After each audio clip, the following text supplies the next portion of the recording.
Okey, inilah dia akok power bangi yang banyak dekat TikTok tu.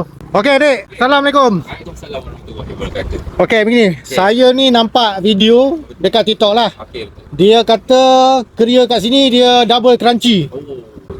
Tapi saya nak beli, saya tak berani nak beli banyak. Okey, apa yang Adik boleh suggest untuk saya? Kita suggestkan kalau nak biasa dulu hot restaurant biasa orang selalu pilih set mini lah. Oh, set mini. Lah, kalau nak ambil set sikit pun boleh, tak ada masalah.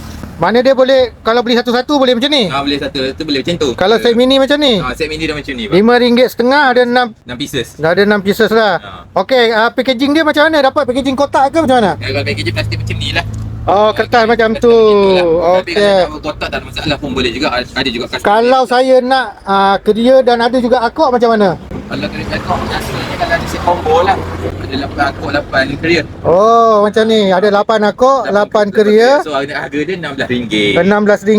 Okey. Jadi yang ini kertas yang putih juga ke? Tak ada, kita ada kotak dia lah. Boleh tunjuk tak kotak tu, Dik? Kotak dia kalau biasa ni yang besar ni. Oh, yang besar macam tu. Ni dia set kotak dia Okey, kalau macam tu saya nak set combo lah. set combo. Okey, baik.